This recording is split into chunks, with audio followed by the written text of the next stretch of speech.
kepada junjungan kita Nabiullah Muhammad Sallallahu Alaihi Wasallam, Nabi yang menjadi suri teladan bagi kita dalam berakhlakul karimah. Ya, sebelumnya saya ucapkan banyak terima kasih atas kesempatan yang diberikan kepada saya sebagai moderator untuk memandu kegiatan kita pada hari ini.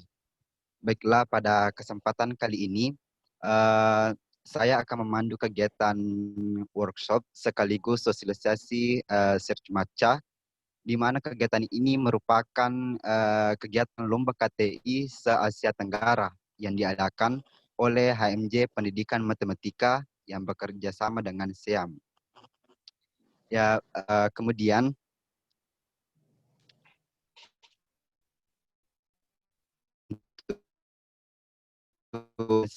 dan materi juga sudah bergabung kita. Langsung saja saya silakan materi untuk memaparkan materinya. Baik, terima kasih. Saya sambil download ini dulu ya file saya di Bluetooth. Sebentar, saya share ini ya, saya share share materi saya di Bluetooth sebentar. Mudah-mudahan kita banyak diskusi aja ya. Oke. Baik, Assalamualaikum warahmatullahi wabarakatuh. Waalaikumsalam warahmatullahi wabarakatuh. Alhamdulillahirrabbilalamin. Wassalatu wassalamu ala asrafil anbiya'i wal mursalin. Habibana wa nabiyana Muhammadin sallallahu alaihi wasallam. Wa ala alihi wa ashabihi wa man tabi'ahum bi ihsanin ila yaumiddin. Wa ba'd. Qala Allah ta'ala fi kitabihil karim. A'udzu billahi minasyaitonir rajim. Bismillahirrahmanirrahim. Iqra bismi rabbikal ladzi khalaq. Khalaqal insana min 'alaq. Iqra wa rabbukal akram. Alladzi 'allama bil qalam. 'Allamal insana ma lam ya'lam.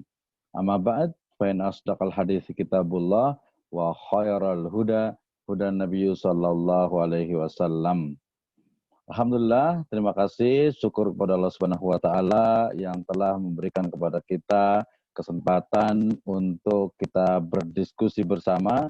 Kita bisa sama terkait dengan satu hal yang menurut saya menjadi penting sekali, khususnya bagi mahasiswa, ya, baik yang berada pada level degree, ya, sarjana, ataupun juga yang ada di level master, ya, atau magister. Nah, dalam hal ini pelaksana dari acara ini adalah dari pendidikan atau magister pendidikan matematika. Nah, ini sangat menarik sekali karena hari ini kait dengan bagaimana praktik dari membuat proposal penelitian, baik itu yang sifatnya itu tesis, skripsi tesis ataupun disertasi. Baik. Materi sudah saya kirimkan ke panitia, sedang proses pengiriman ini ke siapa? Saya kirimkan ke Pak Akhi Akmal Rizwan ya. Nanti boleh di-share. Saya mau coba share juga agar kita bisa lebih paham. Oke. Hari ini kita nggak terlalu serius ya, dalam artian itu kita diskusi bersama terkait dengan bagaimana step by step ya dalam membuat sebuah penelitian, ya, penelitian khususnya lebih spesifik lagi, yaitu penelitian ya dalam hal bagaimana membuat sebuah proposal penelitian. Jadi temanya sangat spesifik sekali, sehingga mudah-mudahan dengan ini nanti teman-teman semuanya bisa mengikuti bersama dari awal sampai akhir. Dan juga kita mungkin dengan Pak Moderator juga atau kita lebih santai, kita lebih bagaimana sih sebenarnya membuat proposal penelitian, ya, bagaimana membuat sebuah proposal penelitian, karena kadang yang sering menjadi bumerang atau menjadi masalah bagi mahasiswa itu adalah memang biasanya itu terkait dengan awalnya, yaitu awal untuk membuat penelitian. Nah, kita sama-sama belajar bareng di sini. Ayo kita sama-sama diskusi. Nanti yang tidak paham, ya tidak paham boleh bertanya. Kemudian mungkin kita bisa diskusi lebih jauh lagi, lebih banyak lagi. Oke, materi sudah saya kirim ke panitia. Mungkin bisa bantu untuk di-sharekan juga sehingga kita bisa melihat bukan hanya materi saja. Baik, seperti itu ya. Nah, kita awali tadi sebelum kita bisa nggak di-download? Bisa. App-nya bisa. Apa materi? Masih sementara mendownload ini Pak. Jaringan kayaknya agak kurang mendukung, jadi agak lalot Pak. Iya. Nggak apa-apa, kita sama-sama ya dengan kita coba ngomong dengan moderator kita nih, Muhammad Al-Ghifari Al-Ayubi. Jadi kita bisa diskusi, ngobrol, jangan apa kalau serius sekali itu nanti kayak kuliah gitu, kayaknya nggak enak. Jadi kita lebih banyak ke diskusi, ngobrol terkait dengan bagaimana membuat proposal ya dalam ini berarti. Nah, ini menarik sekali nih ya, jangan sampai nanti aduh ini kayaknya dari kemarin temanya serius banget, kemudian juga akhirnya malah tegang jadinya gitu. Nah, kita bisa nanti diskusi banyak dan mungkin saya akan bicara dalam lebih kurang 30 menit saja. Kemudian setelah itu kita akan diskusi. Ya, apalagi nih levelnya udah master, otomatis sangat sudah paham sekali nih bagaimana cara istilahnya itu mengungkapkan ide dan gagasan, termasuk juga mungkin yang sudah dari semester 3 atau semester 4 atau yang 1 ataupun 2. Kalau di tempat saya itu semester 1 itu sudah ada mata kuliah metode penelitian, sehingga nanti untuk ke masternya itu di semester ketiga itu sudah bisa mengajukan untuk proposal penelitian atau proposal tesis lebih tepatnya. Baik, nah kita akan mulai tadi ya, kita mengingatkan kembali ya bahwa yang namanya kita penelitian itu memang yang paling penting itu harus apa? Harus betul-betul dinikmati. Ya, dalam artian apa? Mindset kita ketika kita itu membuat tesis ya, maka jangan pernah berpikir itu adalah satu beban. Tetapi jadikan itu sebagai satu nilai yang akan menghasilkan sebuah mahakarya, sehingga kita itu akan dikenang tidak hanya ketika kita kuliah saja, tapi di masa-masa yang akan datang. Dan salah satu dari hal terpenting dalam menyusun sebuah proposal dan juga menulis tesis itu adalah betul-betul diniatkan ikhlas lillahi ta'ala. Ya, ini menjadi satu energi yang menurut saya itu luar biasa sekali.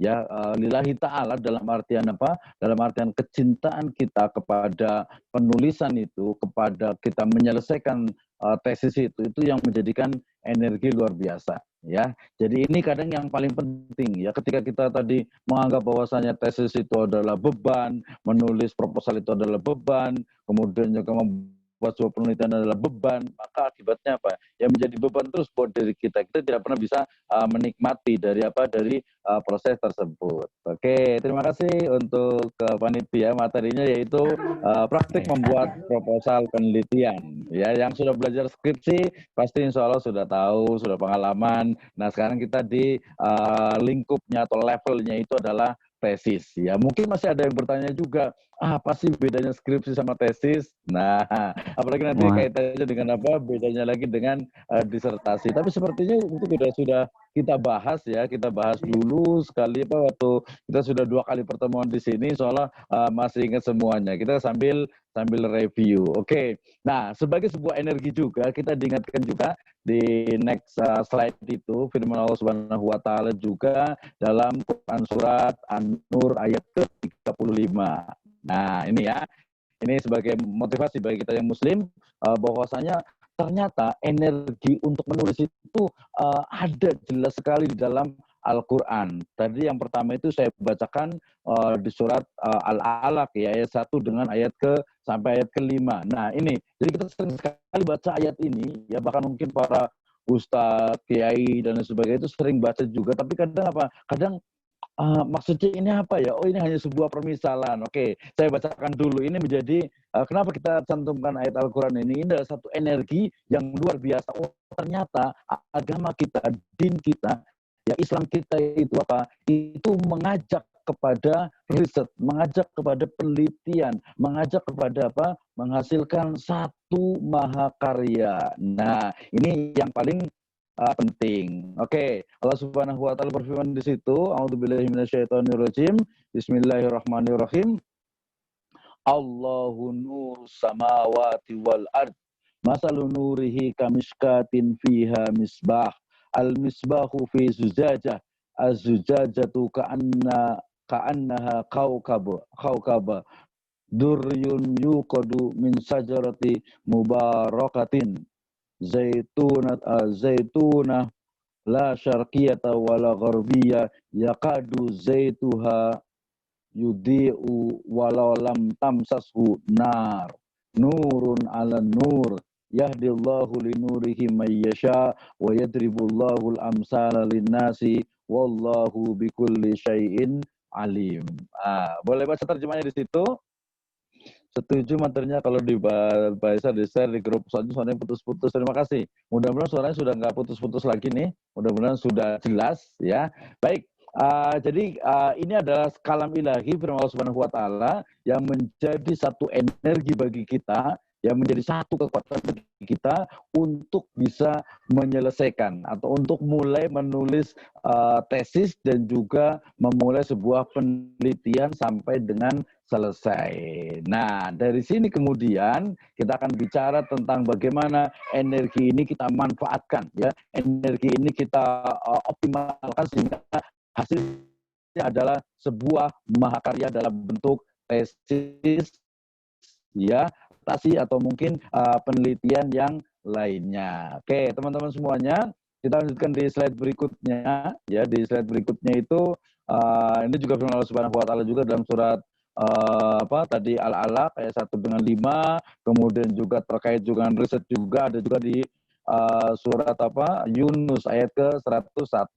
Lihat di slide berikutnya. Ini energi bagi kita lagi-lagi untuk kita bisa, oh ternyata yang namanya menulis tes itu adalah salah satu dari nilai ibadah kepada Allah Subhanahu wa taala sehingga betul-betul kita nikmati. Ingat, masih kemarin ingat ada 3 rumus kita ya dalam menyelesaikan tesis ini. Pertama itu adalah luruskan niat lillahi ta'ala. Ya, ini penting sekali. Yang kedua adalah menikmati proses. Maksud menikmati proses itu adalah bagaimana ternyata dalam menulis tesis, dalam menulis proposal, dalam menulis sebuah penelitian itu adalah apa? Adalah dinikmati sebagai sebuah makna, sebagai sebuah aktivitas ibadah. Dan yang terakhir, yang ketiga, itu adalah bagaimana kita fokus pada satu tujuan. Ya, baik itu tujuan jangka pendek, kita selesai di level master, ataupun tujuan jangka panjang, yaitu kita mendapatkan falah, kesejahteraan, tidak hanya di dunia tetapi juga di akhirat. Oke, baik, next berikutnya kita akan bicara tentang bagaimana sih sebenarnya caranya itu untuk memulai sebuah penelitian atau mungkin bagaimana caranya itu untuk membuat sebuah proposal tesis. Oke, saya akan fokuskan di proposal tesis saja karena sebagian teman-teman ini di memang level master atau di magister. Baik. Nah, ketika bicara tentang tesis, maka bicara tentang satu penelitian ilmiah. Nah, apa yang disebut dengan ilmiah? Kemarin kita sebutkan bahwa ilmiah itu adalah satu ilmu yang tersusun secara sistematis, kemudian juga logis, dan juga empiris. Nah, di sini ada tahapan apa yang disebut dengan apa? Dengan metode ilmiah. Ya, kadang memang ada beberapa orang umpamanya tulisan kajian ilmiah. Ya, apa sih yang disebut dengan ilmiah sebenarnya? Tentu saja ilmiah itu jelas berasal dari bahasa Arab, yaitu apa? Al-ilmu. Nah, kalau di level master itu masih belum bisa membedakan antara ilmu ya dengan knowledge, antara science dengan knowledge, antara ilmu dengan pengetahuan, wah kebangetan nih. Saya yakin semuanya bisa. Harusnya nanti panitia sebenarnya saya mau ngasih ini nih, ngasih hadiah, rata-rata peserta jauh semuanya ya. Saya kasih bukunya, ongkir ditanggung, boleh lah gitu ya. Saya punya banyak buku, jadi nanti bisa kasih nanti kita ke panitia nih, ke moderator gimana nih kira-kira nih. Ya, jadi ada satu pertanyaan yang menarik sekali, yang paling sangat penting ini, yaitu apa? Pertanyaannya adalah difference between science and knowledge. Bahasa Arabnya kata di Win Alauddin kan ya, mal farq bainal ilm wal ma'rifah. Coba nanti boleh jawabnya di chat room boleh lah gitu ininya ya. Yang paling cepat dia dapat. Pertanyaannya bahasa Indonesianya adalah apa perbedaan antara ilmu dengan pengetahuan? Atau kebalikannya, apa perbedaan antara pengetahuan dan kalau di Indonesia itu menjadi ilmu pengetahuan. Ini juga ada matematika itu ilmu matematika gitu ya. Oke, itu pertanyaannya. Nanti moderator catat ya. Jadi pertanyaan saya ulang lagi, apa perbedaan antara pengetahuan dan ilmu? Kalau level master otomatis bukan menjawabnya itu bukan ilmu adalah ini, pengetahuan adalah ini. Oh, itu jawabannya anak S1 itu ya. Bukan definisi tapi perbedaan. Kalau perbedaan berarti jawabannya itu adalah dari sisi perspektif A, perspektif B, perspektif C. Oke, terima kasih ya. Itu untuk awal, untuk pertanyaan awal. Nanti saya ada 3 buku nih, soalnya saya boleh kasihkan tapi ongkos kirim biaya sendiri gitu. Bukunya gratis dari saya. Oke, terima kasih. Nah, kita bicara tentang apa? Tentang tadi metode ilmiah. Kata-kata ilmiah, apa perbedaan ilmu dan pengetahuan? Oke, bolehlah. Atau sebenarnya sih dibalik sih, apa perbedaan pengetahuan dan ilmu? Ya sama aja ya. Baik, terima kasih. Nah, kita masuk ke ilmu atau ilmiah. Ilmiah itu adalah apa? Adalah pengetahuan yang didasarkan kepada ilmu. Yang namanya ilmiah itu adalah pengetahuan yang didasarkan kepada ilmu. Nanti kata-kata ilmu sendiri itu akan memiliki banyak apa ya, banyak definisi atau banyak perspektif untuk orang itu ketika kita sebagai seorang muslim meyakini bahwa ilmu itu adalah seperti perkataan dari Imam Asy-Syafi'i. Beliau mengatakan apa? Al ilmu ma fihi hadatsana. Ya, ilmu itu adalah sesuatu yang di dalamnya itu ada kata-kata hadatsana. Maksudnya hadasana itu adalah ada riwayat, ada hadis. Nah, itu perspektifnya dari Imam Syafi'i. Sementara ada yang lain mengatakan bahwasanya al ilmu maka nafihi apa umpamanya maka nafihi kalamillahi wa sunnatin nabawiyah. Jadi yang disebut dengan ilmu itu adalah apa? Ilmu itu adalah apa yang ada di dalamnya itu kutipan dari Al-Qur'an dan As-Sunnah. Ya, oke. Itu definisi dari ilmu, kemudian juga ilmiah. Berarti tahapan metode ilmiah, tadi kita bicara tentang metode ilmiah. Apa itu metode ilmiah? Yaitu metode atau tata cara atau serangkaian atau rangkaian dari langkah-langkah untuk mendapatkan ilmu yang didasarkan kepada argumentasi ilmiah, yang didasarkan kepada argumentasi yang sifatnya itu dia bisa empiris, bisa sistematis, bisa juga logis. Nah, nanti dalam perspektif ilmu Islam itu ada yang namanya itu apa? Dia nilainya itu ilahiyah. Nah, ini yang membedakan. Kalau ada yang bertanya, ilmu itu bedanya antara ilmu umpamanya apa? Ilmu yang berasal dari Islamic science dengan mungkin non-Islamic science, bedanya adalah pertama jelas sekali dari sisi sumbernya. Ya, ketika non-Islamic science, mereka akan mengatakan bahwa yang namanya ilmiah itu adalah yang memang bisa dicerna oleh panca indera. Sementara kalau ilmu dalam Islam, ya in Islamic perspective itu adalah apa? Tidak hanya dia itu yang bisa dicerna oleh panca indera kita, bahkan sesuatu yang gaib, sesuatu yang tidak nampak, tidak bisa dirasa, tidak bisa dilihat, tidak bisa juga diraba, tidak bisa didengar, itu juga adalah ilmu. Karena ilmu itu datang dari siapa? Allah Azza wa Jalla dalam bentuk wahyu. Nah, ini yang membedakan antara ilmu dalam perspektif Islam dengan perspektif non-Islam. Oke, nah berarti kita tahu, kita akan belajar tentang apa? Tentang metode ilmiah. Ya, tata cara dalam melahirkan satu ilmu ya yang didasarkan kepada argumentasi. Nah, tahapannya biasa kurang lebih itu seperti ini ya. Pertama dari mulai merumuskan masalah. Kemudian yang kedua itu adalah mencari data. Insya Allah sudah tahu apa itu data. Ya, kemudian setelah data yang ditemukan, biasanya itu dia akan membuat sebuah hipotesa, ya, atau nanti istilah lainnya itu adalah preposisi. Nah, dari hipotesa atau preposisi ini kemudian dilakukan apa? Eksperimen. Oke, oh ada yang jawab nih. Mau kalau salah, mohon maaf kalau salah, iya. Kalau salah dimaafkan lah ya, nggak apa-apa gitu ya. Sambil iklan dulu ya. Jawabannya apa? Beliau mengatakan ilmu lebih kepada pengolahan informasi atau segala sesuatu yang menggunakan teori, cara, dan metode ilmiah tertentu. Sedangkan pengetahuan hanya mengetahui sebuah informasi atau segala sesuatu dengan secara terbatas. Oke, nanti kita akan lihat ya. Lanjut lagi berikutnya. Nah, setelah kita melakukan eksperimen, berikutnya adalah apa? Menarik kesimpulan.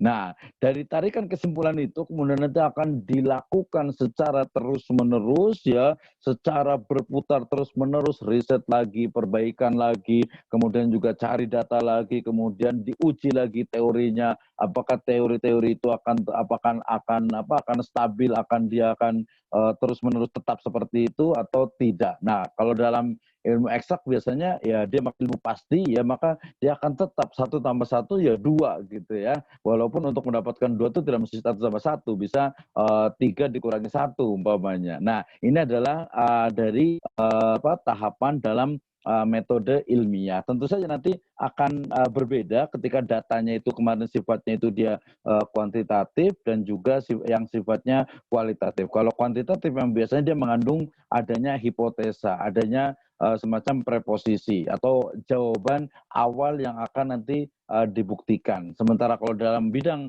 kalau dengan data-data yang kualitatif, tentu saja dia akan terjun ke lapangan atau akan melihat data itu sendiri, kemudian ketika data sudah ditemukan, maka baru bisa mencari sebuah kebenaran. Oke, terima kasih. Nanti jawabannya kita ini ya, setelah materi selesai kita akan diskusikan. Yang berikutnya, di slide berikutnya, setelah kita tahu metode ilmiah ya, berikutnya adalah bagaimana kita itu betul-betul mengetahui, oh ternyata yang namanya metode ilmiah dia juga harus didukung oleh oleh satu masalah yang memang itu harus kita kuasai ya. Ini sebenarnya kemarin sudah kita bahas, tetapi kita akan fokus kepada bagaimana sebenarnya masalah itu masalah itu adalah dia masalah akademik. Maksudnya masalah yang memang bisa diselesaikan dengan apa? Dengan pendekatan ilmiah. Kenapa? Karena banyak juga masalah-masalah yang sifatnya itu sosial, kemudian ya tidak perlu tidak perlu sampai ke sebuah penelitian ya.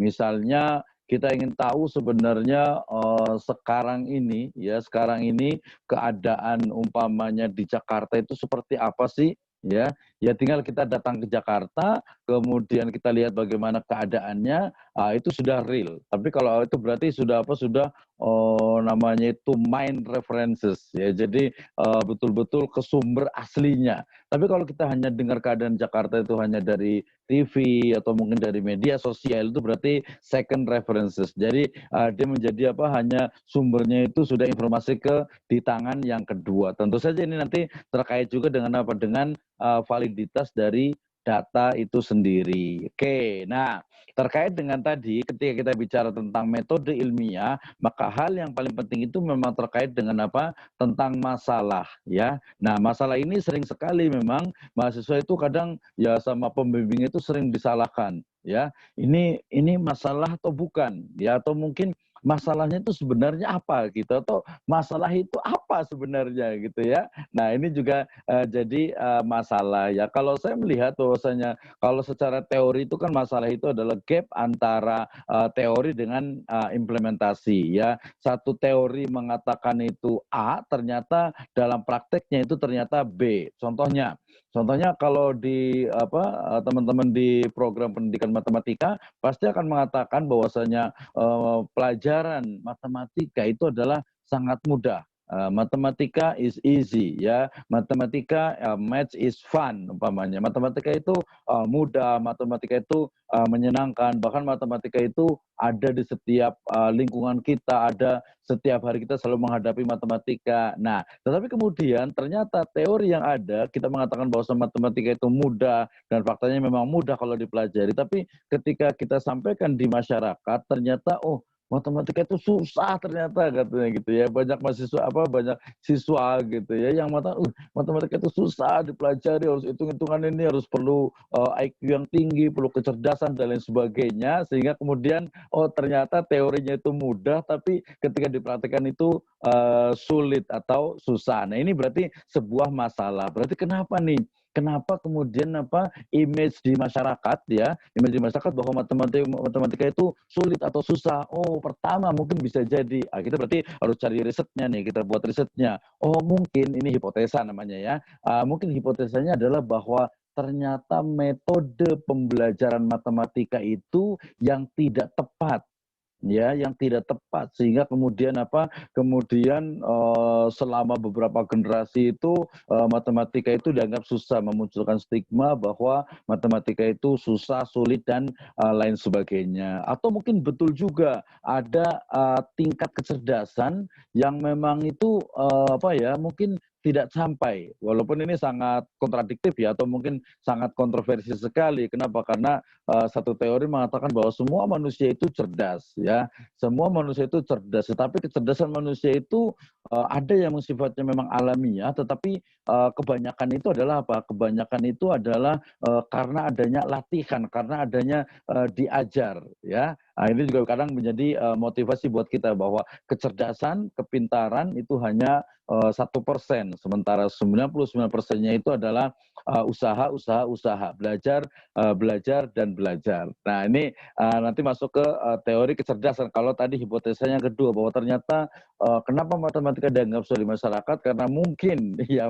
ini ya level kecerdasan masyarakat itu berbeda. Ya, nanti kalau agak sedikit kadang agak rasis itu mengatakan, oh kalau orang umpamanya Western itu Eropa, Amerika itu lebih cerdas dari orang Indonesia umpamanya. Wah, itu belum tentu benarnya itu. Bahkan saya bisa mengatakan karena saya orang Indonesia pasti saya mengatakan salah. Oke ya, itu tadi bicara tentang masalah. Saya ulang lagi, masalah itu secara teori itu adalah gap, ya, adanya perbedaan antara teori dengan implementasi. Matematika teorinya itu mudah, tetapi sementara di masyarakat dianggap itu sulit. Nah, itu adalah masalah. Tetapi kemudian saya juga bisa merumuskan satu untuk istilah masalah yang paling mudah. Apa itu masalah? Masalah itu adalah sesuatu yang belum kita ketahui.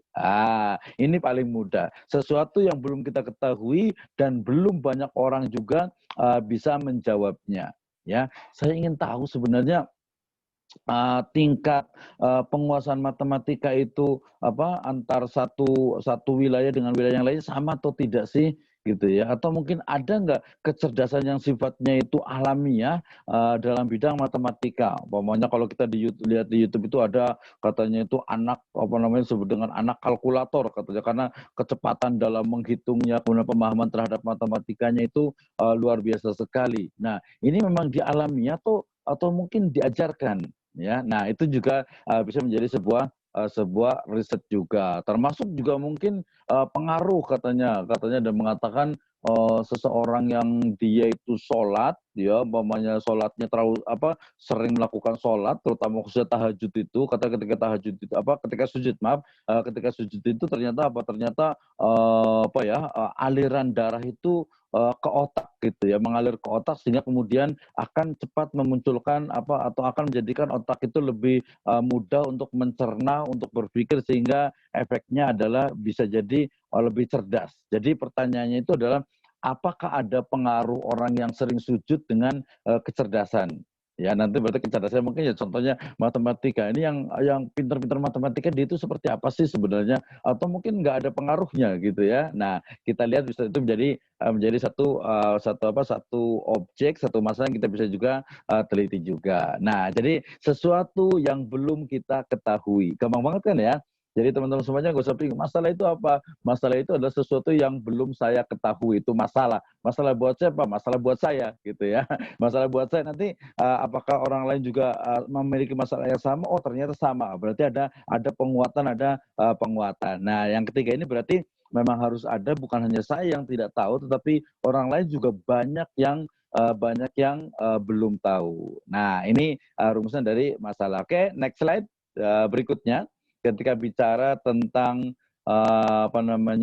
rumusan masalah, jangan lupa juga kita juga harus tahu tentang tadi apa yang disebut dengan dengan data. Ya, pada level master kalau pendapat saya itu dia harus bisa menggabungkan sebenarnya mix ya. Ada mix data, artinya datanya itu bukan hanya data-data yang sifatnya kualitatif, bukan juga hanya yang kuantitatif, tapi gabungan dari data-data tersebut. Nah, kalau cara mengumpulkan data itu sudah tahu, saya tidak bahas lagi. Nah, itu sudah mudah sekali. Kemudian juga analisis data juga itu tinggal menjadi sebuah pilihan, apakah menggunakan yang kuantitatif atau kualitatif atau gabungan dari keduanya, itu dipersilahkan. Ya, kalau saya kebetulan backgroundnya di ekonomi syariah dan juga hukum, saya lebih banyak menggunakan kualitatif. Ya, oke, ini yang kualitatif. Kemudian yang berikutnya adalah bagaimana ternyata ketika kita membuat sebuah proposal, tentu saja yang paling penting itu adalah melihat bahwasanya fenomena ada masalah, kemudian masalah ini masalah saya pertama pribadi, kemudian berikutnya adalah masalah ini juga ternyata banyak dihadapi oleh orang lain, sehingga kemudian saya akan meneliti ini. Oke, nah mungkin juga terkadang akan muncul sedikit apa ya, nanti kalau dikaitkan nih, biasanya itu kalau di UIN ini biasanya itu ingin pasti ya ada islamisasi. Ini matematika gimana caranya mensyariatisasi atau mungkin mengayatisasi. Ya sebenarnya sangat mudah sekali, tapi yang paling penting itu sebenarnya dia harus paham dari kalau saya menyebutnya itu dengan istilah basic filosofinya. Ya, basic filosofi itu sudah. Jadi nanti level ketika dia ketika degree, ketika dia sarjana, dia hanya berpikir tentang deskripsi, kemudian juga ada analisis. Tapi ketika dia sudah sampai masuk ke level master, maka dia sudah masuk ke arah yang lebih teoritis, ya, lebih filosofis juga, bahkan juga nanti ke arah yang mulai kritis. Nah, ketika dia masuk ke PhD, ketika level doktoral, maka bukan lagi di matematika ini bukan lagi bicara tentang angka, tapi bicara tentang satu teori pengembangan dari teori-teori baru yang kemudian melahirkan satu rumusan, satu metode, satu kerangka cara berpikir dan sebagainya, sehingga kemudian levelnya S3 itu untuk pendidikan matematika itu bukan lagi bicara tentang sinus, kosinus, bicara tentang rumus matematika, tidak seperti, tapi sudah melampaui levelnya itu. Oke, nah kemudian ini kalau yang usul fikih, maqasid dengan istihad itu tidak usah kita bahas. Nah, ini saya fokus di sini aja. Satu slide tapi akan menentukan dan kita bisa diskusi bersama di slide terakhir. Ya, di slide terakhir ini bicara tentang pertama kita membuat sebuah latar belakang masalah. Ya, membuat sebuah latar belakang masalah. Kenapa ini penting? Ya, karena tadi kadang mahasiswa itu ketika awal menulis ya proposal penelitian ya tesis khususnya, itu kadang dia bingung ya, bahkan seperti pernah saya katakan ketika dia menulis sebuah proposal penelitian, di awalnya saja baru di latar belakang masalah itu ternyata masalah itu sudah selesai ya, sehingga kemudian kemudian wah, ini kata pembimbing ini nggak usah lanjut lagi, udah selesai gitu ya, padahal yang namanya latar belakang masalah atau background berarti di situ memang betul-betul menyajikan data-data yang kemudian menjadi supporting ya, menjadi penyokong bagi satu masalah yang kemudian nanti teridentifikasi ya, yang teridentifikasi. Contohnya sekarang itu benar atau tidak hipotesanya bahwa perempuan itu lebih pintar matematika daripada laki-laki. Nah, berarti kita akan lihat gender ini betul tidak bahwasanya perempuan itu lebih pintar atau ya bisa dikatakan lebih pintar atau lebih cepat menyerap pelajaran matematika dibandingkan dengan laki-laki. Oke, berarti masalahnya apa? Nah, dicari masalahnya kan, atau mungkin kita bicara tentang latar belakangnya dulu. Berarti ketika bicara tentang latar belakang umpamanya pengaruh gender terhadap keterserapan pembelajaran matematika di SD, SMP, atau SMA, maka latar belakang berarti bicara tentang fenomena atau data-data bahwa ternyata perempuan itu saat ini yang saya lihat ini masih rambang gitu, bahasa masih acak bahwasanya perempuan sekarang itu kayaknya perempuan itu lebih pintar matematikanya. Ya, nanti kalau di level S1 statistiknya juga lebih bagus ya. Bahkan kalau kita lihat sekarang rektor UIN gitu ya, itu yang perempuan itu sudah mulai banyak. Kalau yang IAIN dengan STAIN itu lebih banyak. Rektor-rektor yang universitas lain juga perempuan itu sudah banyak juga ya. Bahkan kita sempat punya presiden perempuan juga gitu ya. Nah, itu juga satu hal yang menarik. Oke, berarti latar belakangnya bagaimana? Oke, berarti saya akan menyajikan satu data bahwa ternyata nilai matematika perempuan itu lebih tinggi daripada nilai dari matematika siswa laki-laki daripada siswi perempuan. Nah, itu satu data. Kemudian apakah cukup? Oh, tidak. Kita tambah lagi dengan apa? Dengan berbagai riset-riset terkini. Nah, ini biasa diambil dari jurnal ya, dari jurnal. Dari beberapa riset yang telah dilakukan ternyata menunjukkan bahwa dari perspektif ilmu lain bahwa ternyata otak perempuan itu lebih mudah atau mungkin dia lebih mudah untuk menyerap yang sifatnya itu dia eksak umpamanya gitu ya. Kemudian juga dari sisi psikologi umpamanya, ternyata riset dari jurnal Fulan ternyata menunjukkan bahwasanya perempuan itu dia lebih telaten. Ya, lebih telaten itu maksudnya itu lebih teliti, telaten bukan teliti ya, telaten itu dia continue terus menerus gitu ya, tidak bosenan gitu. Kalau laki-laki kadang suka bosenan, suka nggak telaten, terus juga teliti juga, terus juga perempuan tuh biasa dia menyajikan melakukan satu kegiatan, dia tuh bisa terus itu tidak pernah bosan. Ya, ini mungkin juga merujuk kepada fitrahnya mungkin juga gitu ya. Kenapa perempuan itu sebagian itu mulai dari ya hamil, melahirkan, mengurus anak juga di rumah gitu ya. Sebagian itu karena itu terbiasa dengan ritme kerja yang dia teratur, terus juga terus menerus. Mungkin kalau laki-laki itu beda gitu ya. Laki-laki itu kayaknya kalau di rumah terus gitu ya, ya pasti bosan gitu ya. Jadi ngomongin yang lain ya. Oke, balik lagi tadi ke latar belakang masalah. Jadi latar belakang masalah itu adalah menyajikan data-data yang akan mensupport dari penelitian kita, yang kemudian juga dikuatkan lagi dengan penelitian-penelitian terdahulu, teori-teori dari berbagai perspektif ilmu yang lainnya, sehingga kemudian ternyata ini masalahnya ya, ini masalahnya. Tadi merujuk ke tadi identifikasi masalah di langkah yang kedua. Ternyata masalahnya itu adalah ternyata laki-laki itu perempuan itu dia memang lebih teliti, lebih telaten, lebih suka dengan kesinambungan aktivitas dan lain sebagainya. Tapi benar nggak nih? Ya, benar nggak itu menjadi sebab bahwasanya perempuan atau siswi itu dia lebih mudah menyerap pelajaran matematika? Berarti ini ada masalah nih, ya. Masalahnya apa? Ya satu saja umpamanya masalahnya di perumusan masalah. Masalahnya itu adalah bahwa ternyata benarkah ada pengaruh gender, ya pengaruh perempuan itu terhadap penguasaan atau mungkin kecerdasan dari pembelajaran matematika. Ya, nanti ada pertanyaan berikutnya, kenapa ini terjadi? Maksudnya faktor-faktor apa saja yang mempengaruhi ini? Dua saja itu.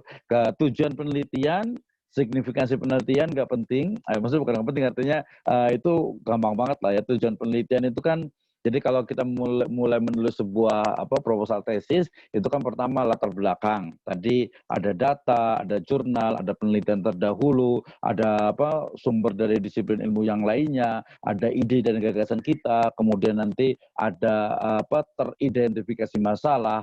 Nah, dari identifikasi masalah bisa jadi mungkin sangat banyak, kompleks sekali identifikasi masalah itu. Tapi kemudian nanti itu dia akan kita pampatkan, akan kita fokuskan menjadi rumusan masalah. Rumusan masalah bisa 2 atau 3. Sebenarnya 1 pun juga nggak masalah juga sebenarnya. Tapi mungkin belum biasa ya. Biasanya hanya ya rata-rata 2 lah atau 3. Oke. Nah, dari rumusan masalah ini kemudian akan dijawab menjadi tujuan penelitian. Tujuan penelitian ya gampang, tinggal copy dari perumusan masalah, kata tanyanya diganti menjadi kalau level S2 ya bukan lagi mendeskripsikan, bukan lagi menguraikan, tapi sudah mulai menganalisis, kemudian juga mengevaluasi, kemudian juga mungkin mengkritisi, bahkan mungkin membangun satu teori baru. Itu level S2 ya. Kalau di KKNI itu dia sudah masuk ke level 8. Ya, kalau S1 itu kan dia baru level 7. Ya, level 7 ada yang 6 juga diploma itu 6 7. Nanti kalau yang di S2 itu sudah masuk ke level 8. Jadi mengevaluasi, kemudian menganalisis, kemudian juga mengkritisi dan mengkonstruk satu teori baru. Signifikasi penelitian berarti ya bagaimana penelitian ini ternyata memang tentang ada memiliki signifikansi yang sangat kuat ya, bukan hanya teoritis tapi juga secara praktis. Contohnya tadi ketika penelitian ternyata hipotesanya itu adalah perempuan itu lebih pemudah menyerap, berarti harus ada teori baru, harus ada model pembelajaran baru bagi yang laki-laki ini, bagi siswa agar keterserapan pembelajaran itu juga lebih cepat atau ya minimal itu sama dengan perempuan. Itu kalau hipotesanya. Nah, kemudian sampai tadi signifikansi penelitian kalau kadang ada bagi peneliti, bagi kampus, itu udah terlalu biasa lah ya.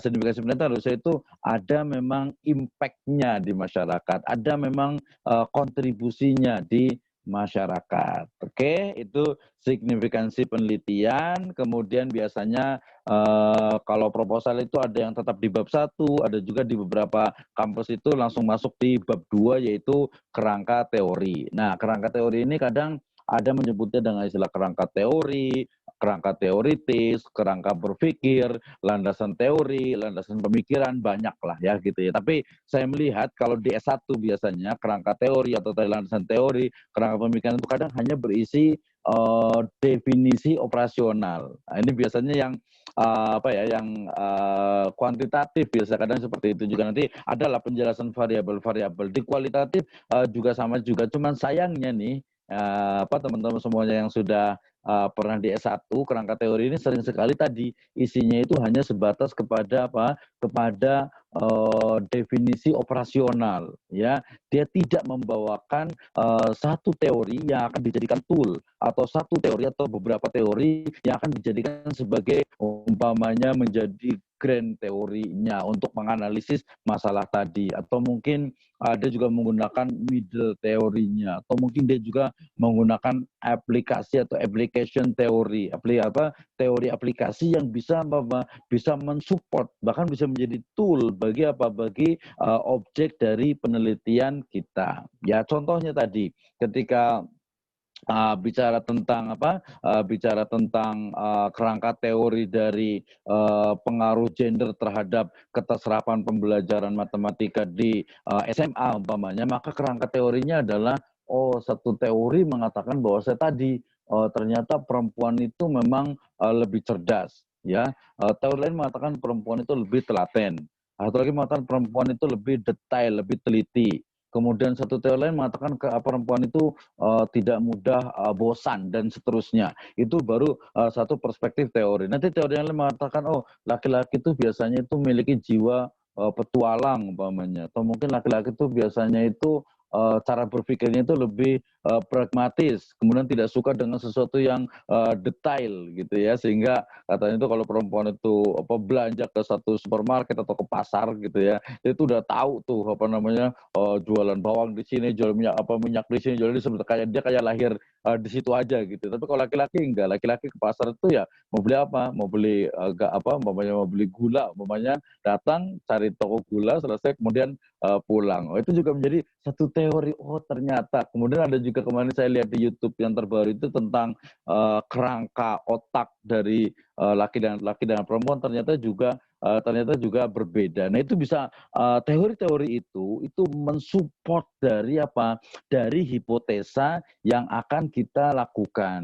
Nah, ini penting sekali, sehingga kemudian kalau saya menganggap bahkan ada beberapa dosen juga yang dia itu kadang nggak paham dengan apa yang disebut dengan kerangka teori ini, apa landasan teori, apa kerangka pemikiran, ya sehingga kemudian yang muncul akhirnya di bab 2 ini atau di kerangka teori, kerangka pemikiran, landasan teori di sini itu hanya hanya definisi operasional, hanya umpamanya paling kalau di pendidikan pasti tulis itu pendidikan adalah, pendidikan Islam adalah, ya matematika, kemudian juga siswa, kemudian juga siswi, kemudian mungkin perspektif psikologi, perspektif kecerdasan, ya emotional question, intellectual question dan seterusnya. Sehingga tapi dia merangkai ya, merangkai dari sekian definisi itu yang kadang justru tidak sampai. Sehingga kemudian akhirnya bab 2 itu nanti tidak ada kesinambungan di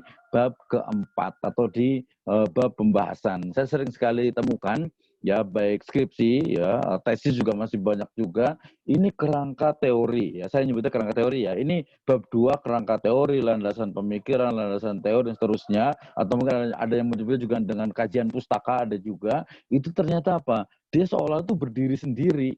Ya dia tidak ada sambungannya dengan di bab keempat. Padahal seharusnya di bab keempat yang dia itu adalah bagian pembahasan, ya di beberapa kampus ya mungkin ada yang bab kelima juga gitu ya, tapi kayaknya ada juga bab ketiga juga, tapi secara umum saya menggunakan bab 1 itu adalah pendahuluan, kemudian bab 2 itu adalah kerangka teori atau kajian pustaka atau landasan pemikiran, bab ketiganya itu adalah metodologi atau metode penelitian, bab keempatnya itu pembahasan, baru bab kelimanya itu adalah kesimpulan atau penutup. Nah, tadi jadi antara bab kedua ya dengan bab ketiga itu sering sekali tidak ada kesinambungan, sehingga kemudian ini kayaknya bab 2 itu bisa terpisah sendiri, bisa jadi satu buku sendiri karena isinya itu teoritis sekali, kemudian juga tidak digunakan di bab yang keempat.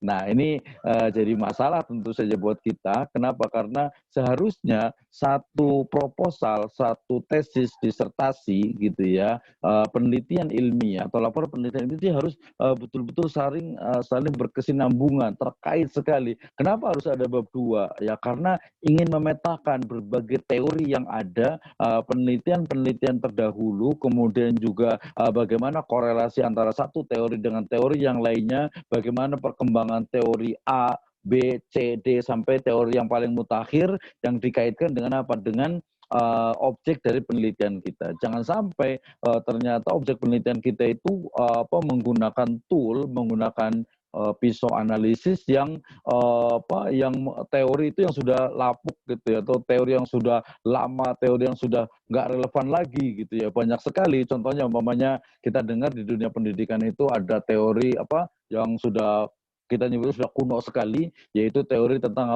tentang tabula rasa, ya kan? Teori tabula rasa bahwasanya anak itu seperti seperti gelas bening yang bisa dimasuki apa saja, atau mungkin seorang anak itu seperti kertas putih yang yang masih kosong, yang akan diserahkan kepada guru, pengajar, pendidik itu untuk mencoret-coretnya atau mewarnai dengan warna apa saja. Tentu saja teori ini sudah sangat kuno dan sudah ketinggalan zaman sekali. Ya sudah ketinggalan zaman sekali. Kemudian juga teori yang mengatakan bahwa saya tadi kecerdasan itu nomor 1 gitu ya, atau mungkin maksud saya kecerdasan itu terjadi secara alamiah, itu juga sepertinya sudah sangat terbantahkan dengan bahwasanya belajar itu ternyata adalah kunci dari sebuah kecerdasan. Orang yang cerdas tapi dia itu tinggal di hutan gitu ya, oke lah, mungkin dia cerdas bisa menyelesaikan masalah-masalah ketika dia di hutan sendirian, tapi kecerdasan ketika tidak diasah, tidak diajarkan, otomatis dia juga tidak akan berkembang. Termasuk juga teori, kemarin saya sempat debat di kelas magister saya, apakah kecerdasan itu diturunkan berapa persen sih sebenarnya gitu ya. Jadi seorang ayah atau seorang ibu yang cerdas, apakah dia itu menurunkan kecerdasan itu kepada anaknya? Oh ternyata ada. Tapi kan kita nggak tahu berapa persen, itu mungkin bagian riset yang lainnya lah. Atau mungkin ada kemarin kita sempat debat, sebenarnya yang menurunkan kecerdasan itu sebenarnya apakah ayah atau ibu? Wah ini boleh ditanya nih satu-satu nih, satu-satu. Jadi umpamanya bukan sombong ya, bukan sombong. Maksudnya yang merasa dirinya pintar Umpamanya terbukti lah dengan mungkin dari mulai SD, SMP, SMA, atau mungkin ketika S1 nilainya cum laude umpamanya, alhamdulillah saya itu pintar umpamanya. Nah, pernah nggak berpikir, saya itu pintar kenapa ya? Karena gen. Oke, gen ya. Gen itu gen dari ayah atau dari ibu gitu ya. Kemarin saya buat survei kecil-kecilan, ternyata katanya itu paling banyak gen cerdas itu adalah dari ibu gitu ya, dari ibu katanya. Ini benar atau enggak nih? Nanti seperti pengaruh gen kecerdasan itu juga bisa dilihat juga. Ya itu juga menjadi satu tema yang menarik juga. Itu nanti saya bicara tentang apa?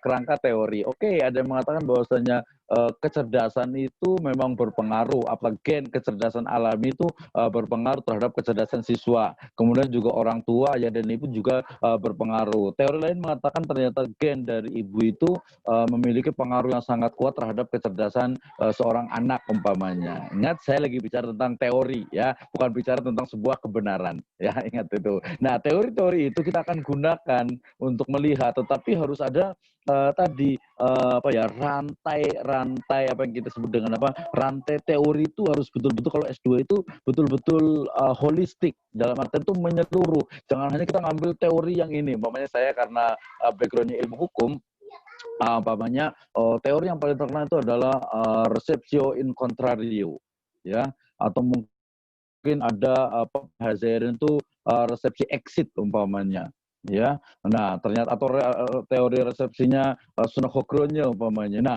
kalau kita nggak paham mengambil salah satu teori saja tadi, maka kemudian ya ampun, ini teori udah usang gitu ya, udah tidak ilmiah gitu. Termasuk juga mungkin kalau di ilmu sosial itu kita masih ada sampai sekarang itu masih pakai teori apa namanya, saya nyebutnya trinitasnya Clifford Geertz umpamanya. Ya, teori melihat bahwa masyarakat Jawa itu ada santri, kemudian ada priai, ada abangan.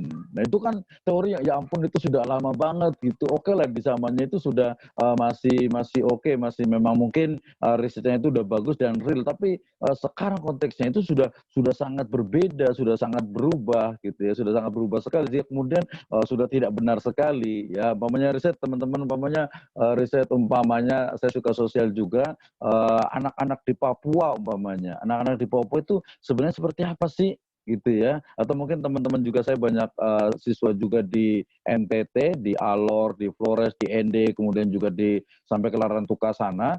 Ternyata teori-teori yang mengatakan mereka seperti itu ternyata sudah salah sekali, sudah usang sekali gitu ya, sudah ketinggalan zaman sekali. Nah, itu pentingnya teori dan juga kerangka teori untuk menganalisis satu permasalahan dari objek penelitian. Nah, itu salah satu langkahnya bisa dilakukan dengan menggunakan literatur review atau kajian pustaka. Nah, kadang beberapa trik juga bisa dilakukan ketika kita membuat sebuah proposal, itu berangkatnya juga bisa dari kajian pustaka, atau lebih tepatnya adalah literatur review. Literatur review yaitu kita melihat, membaca, mengkaji, memahami penelitian-penelitian terdahulu. Ya, tentu saja biasanya ya penelitian dahulu itu yang paling itu ya tesis, kemudian disertasi, kemudian jurnal. Biasanya yang paling mutakhir itu biasanya adalah jurnal, tapi nanti tinggal pilih jurnalnya itu harus jurnal yang ya minimal indeks Sinta lah, kalau bisa Scopus lebih bagus gitu ya.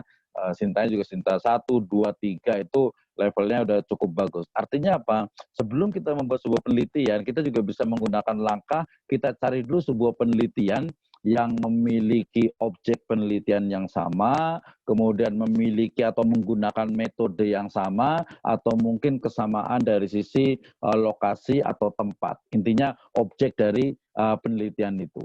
Ya, objeknya, kemudian juga metodenya, termasuk juga nanti masalahnya. Nah, kemudian ketika sudah menemukan hampir sama itu, ternyata kemudian kita cari positioning dari riset kita.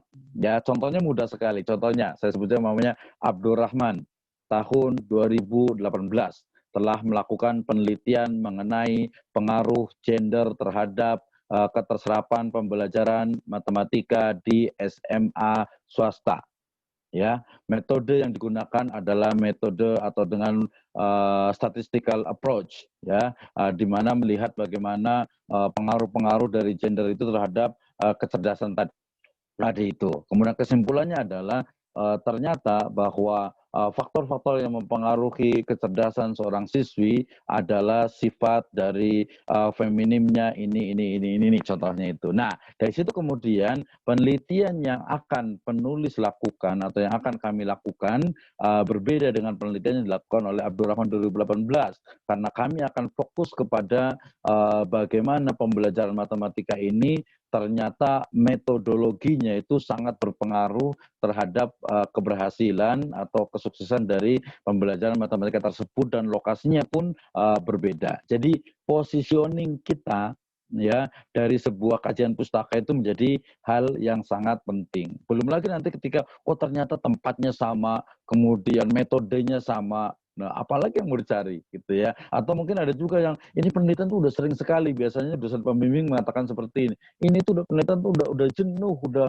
banyak sekali penelitiannya, udah banyak sekali ya, cari yang lain lah yang ini yang berbeda. Nah, itu kadang-kadang kita tuh nggak baca. Ya kenapa? Baca di kajian pustaka, di literatur review ternyata orang itu sudah banyak melakukan penelitian, kita kok kayak ngulang lagi. Kalau dalam teori ilmu pengetahuan ya habis ngabisin waktu gitu ya, ngabisin apa namanya umur kita gitu. Padahal masih banyak hal lain yang harus kita bisa kita jadikan penelitian. Oke, waktunya udah di jam saya itu udah 10:02, berarti di sana udah jam 11 ya. Saya tadi janjinya itu 30 menit, padahal ini sudah hampir 1 jam ya. Nah, di sini kemudian apa yang paling penting berarti dalam praktik membuat proposal penelitian itu yang paling penting adalah memang bagaimana kita itu terus belajar dan tentu saja harus dinikmati bahwa tesis adalah sebuah mahakarya, tesis adalah salah satu dari karya terbesar kita, masterpiece kita, sehingga jangan pernah khawatir dengan penulisan tesis, jangan pernah khawatir dengan nanti yang mau jadi dosen itu dengan penelitian dosen di Tridharma perguruan tinggi, ya kemudian juga bagi yang ingin menjadi peneliti researcher itu juga harus jadikan bahwa penelitian juga harus ada impact-nya di masyarakat, ada manfaatnya juga dunia dan akhirat. Nah, ini yang menjadikan energi kuat bagi kita untuk terus melakukan penelitian, langkahnya membuat sebuah proposal, dan langkah membuat proposal itu adalah dengan apa?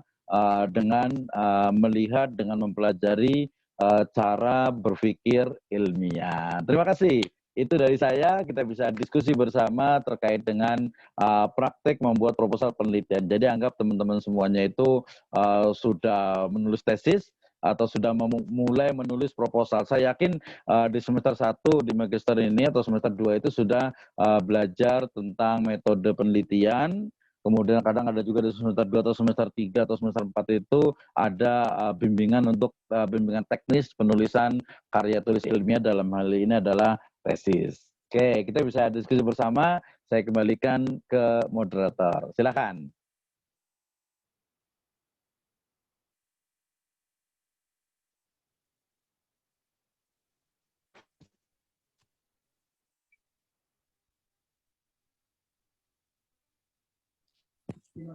Ya, silakan. Ayubi ada, karena tadi konfirmasi dari terakhir dari Ayubi katanya jaringannya kurang mendukung. Itulah tadi. Oh gitu.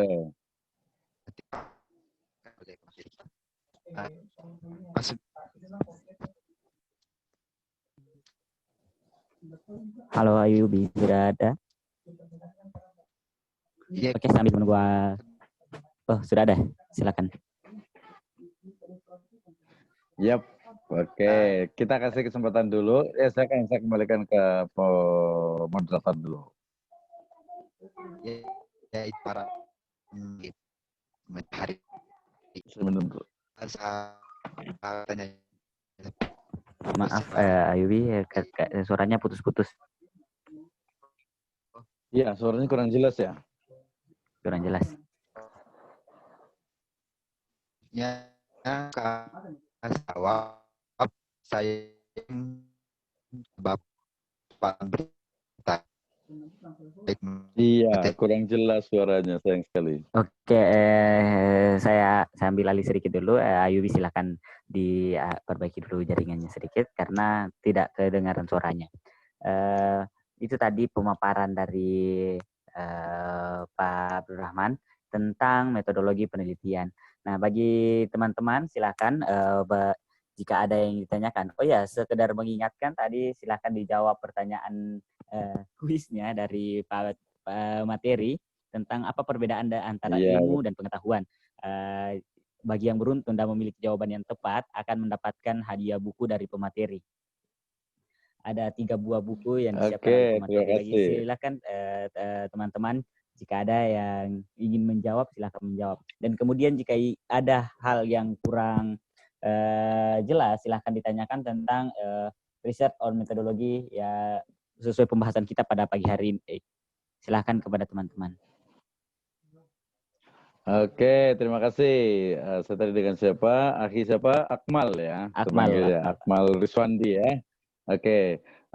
Kita ini dulu, kita apa namanya, sebelum nanti silakan teman-teman yang mau bertanya, siapkan pertanyaannya. Kita mau baca dulu jawabannya dulu nih, ya dari yang pertama nih.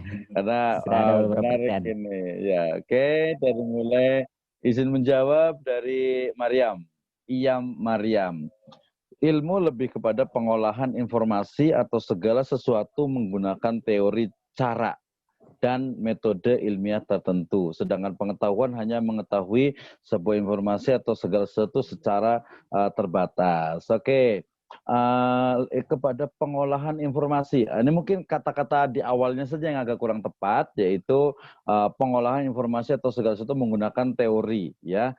Kemudian terakhirnya itu sesuatu secara terbatas. Ini juga definisi terbatasnya itu memang sangat global, jadi perlu dirinci lagi. Karena Mariam boleh jawab lagi, ya, boleh jawab lagi. Pertama dari sisi pengolahan informasi di awalnya itu agak kurang tepat, ilmu itu. Yang kedua itu adalah secara terbatasnya itu apa gitu, kurang lebih rinci lagi. Silakan boleh jawab lagi Mariam kalau masih gabung. Kemudian yang kedua dari Fadilah Mutia, mahasiswi semester 3 pendidikan biologi dari Padang ya. Muhammad Hatta, ini idola saya nih Muhammad Hatta ya, dijelaskan bahwa ilmu merupakan pengetahuan tentang hukum kausal di mana pengetahuan tersebut diatur terhadap golongan masalahnya. Teoritis sekali. Saya ulang lagi, pengetahuan tentang hukum ilmu merupakan pengetahuan tentang hukum kausal. Kausal itu adalah kausalitas, artinya ketersambungan, di mana pengetahuan tersebut diatur terhadap golongan masalahnya. Ini kayaknya perlu syarahnya, penjelasannya. Liang Ji mengatakan bahwa ilmu juga pengetahuan yang terus teratur mengenai pembahasan tentang suatu sasaran. Ilmu memusatkan perhatian pada suatu masalah atau golongan, pada akhirnya terdapat sasaran untuk memperoleh keterangan terkait kebenaran. Sedangkan pengetahuan diwakilkan oleh Noto Atmojo merupakan hasil dari proses pengetahuan tentang apa yang didapati dari objek tertentu. Namun menurut John Dewey berpendapat bahwa pengetahuan adalah pandangan instrumental pragmatis seseorang yang berkembang. Aduh, terima kasih untuk Fadilah Mutia. Ini udah biasa berpikir ilmiah, sangat bagus sekali, tapi saya belum menemukan jawabannya. Boleh ditambahkan, boleh jawab lagi untuk Fadilah Mutia tadi itu menurut pendapat sendiri saja. Jadi pendapat-pendapat tadi yang dikutip itu sudah sangat bagus sekali, tapi kemudian kita ingin juga dari pendapat kita. Sederhana saja, jadi gini keywordnya itu. Perbedaan antara pengetahuan dan ilmu adalah, pertama, berdasarkan perspektif perspektif sumbernya atau perspektif cara mendapatkannya atau sifatnya. Jadi perspektif-perspektif itu yang saya harapkan gitu ya. Oke, boleh tambah lagi Fadilah Mutia. Kemudian ada Saiful Lalo.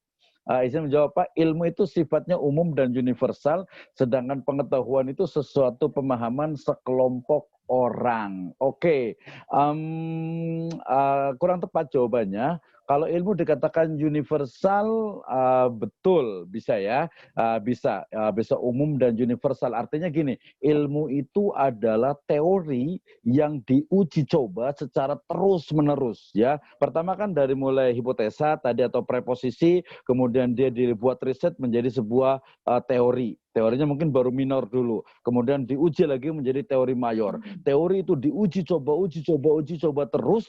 Ternyata apa? Ternyata teori itu menjadi sebuah ilmu yang sudah baku. Contohnya gini, ini sederhana, biasa kalau di filsafat ilmu saya selalu begini. Air laut itu di Makassar, Sulawesi kan banyak laut ya. Pasti tahu air laut itu warnanya apa sih? Oh, air laut itu warnanya biru. Oke, karena lautnya biru. Saya pernah sampai ke mana ya? Ke Donggala pernah, kemudian juga ke Palopo, kemudian juga ke Makassar juga, ya ke Toraja juga. Toraja nggak ada laut ya. Nah, air laut itu warnanya biru. Betul nggak air laut itu biru? Teori mengatakan, oh iya laut itu biru. Tapi kemudian dibuat riset berikutnya, oh air laut itu bukan biru, dia itu bening. Kenapa biru? Karena dia itu adalah pantulan dari langit yang biru. Nah, oke, berarti langitnya yang biru. Betul nggak sekarang? Langitnya itu biru. Oh, langit itu kalau dari depan, kalau dari bawah itu kelihatan memang biru. Ya kemudian, oh ternyata pas dicari lagi sampai ke langit sana, nggak ada, birunya hilang. Berarti itu teori yang terus berkembang. Termasuk juga teori bumi itu bulat atau hamparan sih, atau kotak gitu ya. Ya sebenarnya jawabannya gampang saja, kita tinggal riset, kita mungkin terbang ke luar bumi, kemudian lihat dari jauh buminya kelihatan bulat atau enggak nih. Gitu ya. Jadi jangan juga, oh bumi itu bulat, buktinya foto-foto semuanya itu bulat. Nah, itu belum tentu ilmiah, harus dibuktikan. Oke ya. Jadi pengetahuan itu sesuatu kelompok orang tertentu, sekelompok orang, sebenarnya enggak juga, bukan. Jadi pengetahuan itu bukan pemahaman sekelompok orang, bahkan pengetahuan itu pemahaman semua orang ya, tetapi dengan standar yang berbeda dengan ilmu. Oke, jadi nanti boleh jawab lagi nih, Saifullah Lo, kemudian ada Fajriani Asdar. Asdarnya atau apa ya, Fajriani ya. Saya Fajriani Asdar, mahasiswa semester 3 Pendidikan Matematika Unaludin, izin jawab. Ilmu merupakan suatu proses dalam pengumpulan suatu informasi yang dipelajari dengan cara serta prosedur tertentu, sedangkan pengetahuan adalah hasil yang diperoleh dari proses. Saya ulang lagi, yang ketidaktepatnya ini adalah ini. Sedangkan pengetahuan adalah hasil yang diperoleh dari proses mencari dan memperoleh informasi dari suatu objek. Jadi dapat dikatakan bahwa pengetahuan merupakan hasil dari ilmu. Kayaknya harus baca lagi deh. Boleh Fajriani baca lagi ya. Jadi pengetahuan itu menurut jawaban ini adalah pengetahuan itu adalah hasil dari ilmu, sementara ilmu itu adalah prosesnya. Nah, padahal ilmu itu seharusnya dia produk. Nah, cara mencari ilmu itu, cara memperoleh ilmu itu dengan metode ilmiah gitu sebenarnya. Oke, boleh baca lagi. Ada Syarif Hidayatullah, mahasiswa S3 Pendidikan Matematika Unaludin, menjawab, ilmu lebih kepada sesuatu yang dapat kita peroleh melalui proses pembelajaran atau hasil pembelajaran, sedangkan pengetahuan kita peroleh tanpa melalui proses pembelajaran. Jawaban terakhir hampir benar ya, atau bisa dikatakan 85 lah ya. Cuma jawaban pertama ini jawabannya seorang siswa dan juga mahasiswa. Benar sih gitu ya. Jadi ilmu itu diperoleh melalui pembelajaran, betul ya, karena kita tuh belajar dari mulai TK, SD, SMP, SMA, perguruan tinggi. Oh, kita belajar dapat ilmu, tetapi konteksnya kita bukan bicara tentang pembelajaran ilmu itu. Ilmu itu kita belajar tentang bagaimana seorang ilmuwan itu mendapatkan sebuah kebenaran. Seorang ilmuwan itu merumuskan satu teori. Kemudian dari teori itu diuji coba menjadi sebuah ilmu pengetahuan yang baku. Ya, sehingga pembelajaran itu hanya cara, hanya wasilahnya, bukan proses untuk mendapatkan ilmunya. Proses untuk mendapatkan ilmu dalam hal itu adalah ya tadi dengan riset, dengan metode ilmiah gitu ya. Jadi kalau mamanya belajar itu bukan mendapatkan tapi transfer ilmu ya.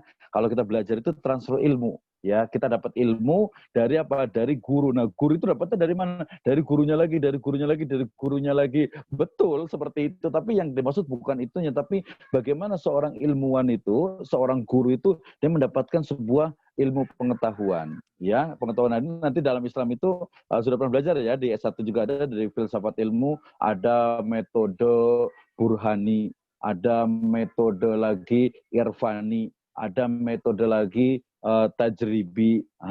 Metode-metode itu yang saya maksudkan. Oke, terima kasih. Ini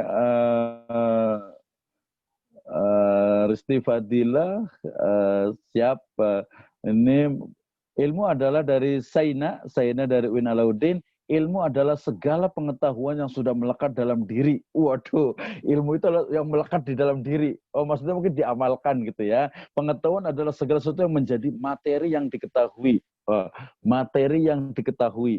Ya, kalau diketahui bahasa Arabnya itu adalah maklum gitu ya, maklum gitu ya. Oke, kayaknya masuk ke tepat tapi ini privately jawabnya itu.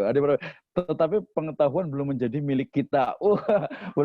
Pengetahuan belum menjadi milik kita. Artinya mungkin masih teori, masih mengawang-awang. Agak-agak menarik juga nih. Berarti nanti bisa kuliah filsafat ilmu lagi nih ya, terutama yang epistemologi Islamnya. Jika kita lihat berdasarkan sifatnya perbedaan ilmu dan pengetahuan. Ilmu, read al-ilm, yalah al-ilm ya, berbasis dalil-dalil syariah melalui penggalian sumber, sedangkan pengetahuan berbasis riset. Aduh, ini kayaknya kena sedikit dikotomi sekulerisme. Ya, jadi seolah-olah itu ilmu Islam itu cuma yang ada di Al-Quran dan hadis. Nah ini kalau menurut saya kurang tepat. Kenapa? Karena di dalam Al-Quran itu ada yang disebut dengan ilmu qauliyah, ada ilmu kauniyah. Wah, kayaknya perlu lihat rekaman materi saya di pertemuan pertama kalau nggak salah tentang The Art of Islamic Research dengan Dr. Ismail ya. Jadi bukan seperti itu, ya bukan seperti itu. Jadi tadi dikatakan ilmu berbasis dalil syariah melalui penggalian sumber dalil. Bukan hanya itu. Jadi ilmu dalam Islam itu dia bukan hanya dari Al-Quran dan As-Sunnah, tetapi juga dari fenomena. Makanya dalam Al-Quran dikatakan wa yatafakkaruna fi khalqis samawati wal ard.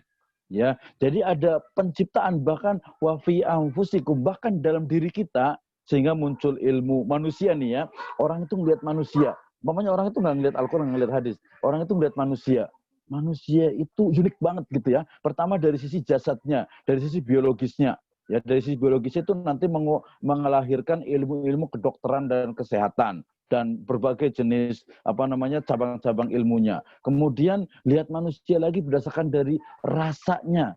Oh, ternyata muncul ilmu psikologi Islam dengan berbagai cabang-cabangnya juga. Kemudian lihat manusia dari sisi apa? Dari sisi mungkin dia interaksinya dengan orang lain, memunculkan ilmu sosiologi. Lihat manusia itu sendiri dengan segala konstruk dari ininya, memunculkan ilmu antropologi. Nah, berarti itu bukan dari Al-Quran dan hadis secara ansih, bukan, tetapi memang sebuah observasi, sebuah tafakkur, sebuah pengamatan ya terhadap objek yang dia itu memang di luar nas secara tekstual. Oke ya.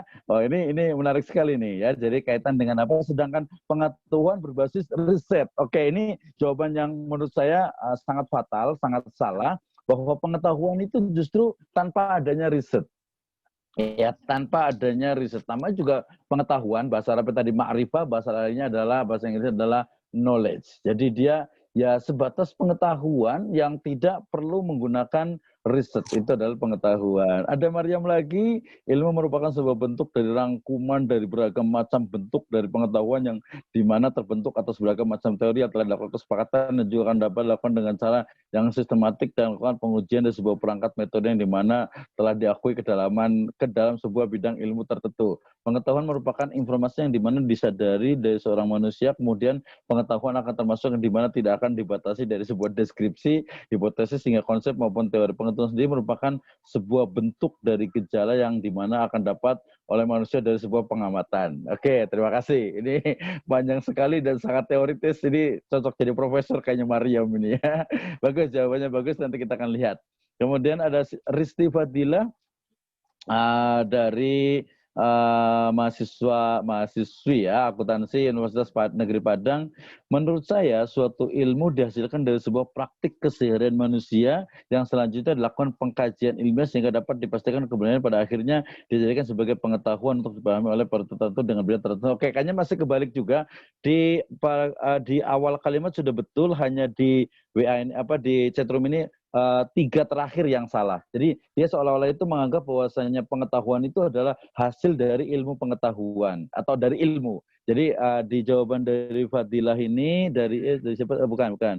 dari Risti Fadilah itu adalah seolah-olah itu tadi pengetahuan itu adalah hasil dari sebuah ilmu, ya, dari sebuah ilmu. Oke, Fadilah Mutia jawab lagi, bahwasanya ilmu bersifat umum dan menyeluruh secara konkret yang dapat diamati, dipelajari, diajarkan. Sedangkan pengetahuan sifatnya bersifat lebih personal yang bisa jadi belum teruji kebenarannya sehingga hanya digunakan oleh pribadi atau sekelompok orang saja. Oke, hampir benar, hampir benar. Kita inikan lagi.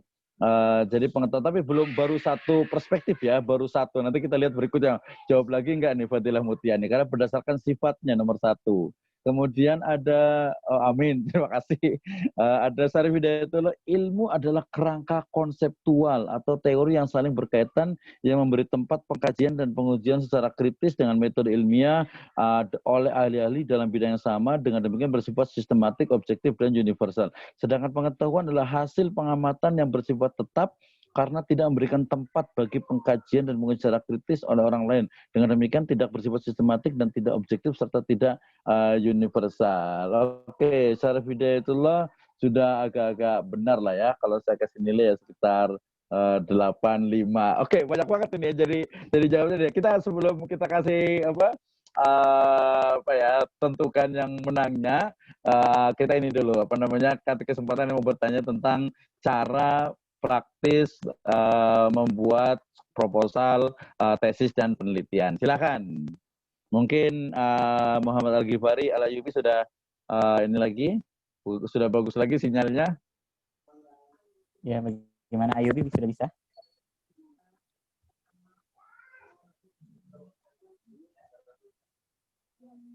Ayubi.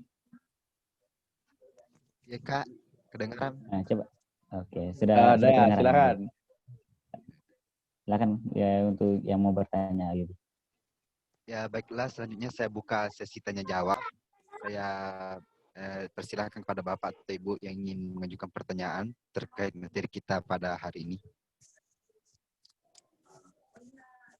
Ya silakan. Ini aja pakai langsung aja, pakai apa? Speech aja. Langsung ngomong aja, silakan. Biar ini ada, kalau ada yang mau ngomong gitu. Kalau yang malu-malu boleh pakai chat room juga boleh lah. Nanti panitia kayaknya tetapkan tadi ya, yang kira-kira benar siapa gitu ya. Nanti bisa pertimbangan gitu. Silakan kalau ada yang bertanya. Ada yang mau nanya nggak nih? Atau udah paham semuanya? Waktu kita masih berapa? Ada 40. Masih ada 30 menitan lagi kan ya? Iya Pak. Atau 15 menit? Ya, silakan. Ada yang mau bertanya nggak?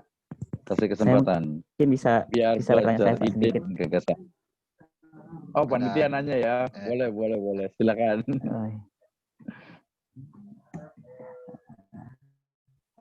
Ya, mungkin sambil menunggu pertanyaan dari teman-teman yang lain juga. Saya lihat dari tadi antusias teman-teman untuk menjawab ini kuisnya, Pak. Yang ingin saya tanyakan, ini masalah adalah dalam hal perumusan masalah. Kebetulan saya sekarang Pak semester akhir di jenjang S1 di Pendidikan Matematika UI Naloni Makassar. Nah, alhamdulillah sekarang sudah proses penyusunan proposal skripsi. Namun kemarin skripsi itu teman-teman masih skripsi S1 Pak. Skripsi S1 ya, oke.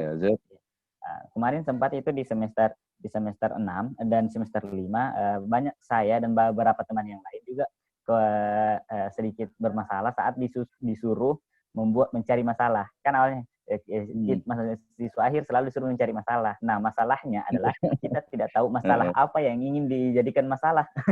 Dan masalah itu sebenarnya bukan masalah yang dicari. Iya, betul. Kita punya banyak masalah tapi bukan masalah itu yang dimaksud. Nah, pertanyaan saya mungkin Bapak bisa kasih gambaran kepada saya dan teman-teman juga yang sementara mencari permasalahan untuk di penelitiannya, bagaimana cara dalam menemukan masalah itu. Mungkin seperti itu Pak. Terima kasih. Ya, baik. Terima kasih. Ya, penelitiannya bagus sih sebenarnya. Karena mungkin yang lain masih agak-agak apa malu-malu atau mungkin apa nggak tahu juga atau mungkin malah nggak tahu mau nanya apa gitu ya. Waduh, kebangetan nih kalau mau nanya apa gitu ya. Itu masalah berarti itu kalau Iya, masalah, Pak. iya itu masalah berarti itu. Baik, terima kasih. Ya, biasanya memang kalau satu itu kadang kadang juga tadi kalau pertama itu sebelum saya jawab itu memang kuliah itu sebenarnya itu adalah satu dari rangkaian pembelajaran yang salah satunya adalah mendidik untuk bersifat lebih ilmiah. Ilmiah itu salah satunya juga ditandai dengan kesabaran dan juga merasa atau meyakini bahwa kita itu salah ketika memang dosen itu menyalahkan gitu ya. Ini penting sekali nih. Ya artinya apa bahwa ketika menurut saya itu udah bener kok gitu kok saya udah ngajukan judul ini kok sama dosen itu sering disalahkan gitu ya. Nah itu berarti belum sampai tuh ilmunya gitu ya. Padahal ya pasti dosen itu dia lebih memahami nih. Oke, kamu itu ya mahasiswa itu harusnya itu arahnya itu ke sini ke sini ke sini. Cari masalahnya itu yang tadi pertama itu sesuai dengan program studinya, kemudian juga cari yang dekat dengan kita, kemudian juga datanya itu juga yang mudah, jangan yang pengennya ideal tapi ternyata ternyata tidak bisa kita carikan datanya. Jadi itu juga menjadi hal yang sulit. Sehingga kemudian ketika kita itu kuliah, ketika kita itu masuk ke perguruan tinggi untuk belajar, maka sejatinya itu adalah salah satu kurikulumnya, kemudian mekanismenya itu adalah proses di mana kita itu mendidik kita itu agar bisa berpikir ilmiah, bisa berpikir lebih sistematis, logis dan juga empiris. Sehingga kemudian seharusnya ketika sudah masuk ke semester 7 itu sudah tahu oke, berarti saya itu ketika saya akan membuat sebuah skripsi, saya itu harus tahu masalah. Masalah itu apa tadi? Masalah itu adalah sesuatu yang memang terjadi gap antara teori dengan praktek dengan implementasi. Kemudian masalah juga memang sesuatu yang belum kita ketahui dan belum banyak orang ketahui, tetapi ini perlu dicari jawabannya. Sehingga kemudian menjawab pertanyaannya, bagaimana cara kita mencari masalah? Ya, bagaimana cara kita mencari masalah? Maka masalah itu banyak sekali di sekitar kita, ya. Salah satu cara yang paling mudah untuk merangsang, untuk menstimulus mencari masalah itu adalah dengan tadi membaca literatur review, membaca penelitian-penelitian terdahulu. Contohnya gini, kalau umpamanya di prodi pendidikan matematika itu sudah berapa skripsi sih kakak kelasnya itu yang sudah dihasilkan, ya kita tinggal ke perpustakaan. Kalau yang sudah online tinggal cari online, cari untuk katalognya itu kita baca satu-satu, itu juga bisa menjadi inspirasi. Itu yang paling gampang gitu ya. Oh ternyata kakak kelas itu sudah nulis tentang 1, 2, 3, 4 gitu. Oh sudah banyak sekali ini. Oke, saya kayaknya pengen neliti tentang ini, tetapi kemudian lokasinya yang berbeda. Ya atau mungkin dengan dengan sampling, dengan mulai dari untuk populasinya itu berbeda, kemudian nanti saya ngambilnya itu sampelnya itu berbeda, lokasinya mungkin asal mau jauh mau di Maluku sana atau mungkin di Papua sana aja yang berbeda. Kebetulan mungkin sekalian pulang kampung atau apa.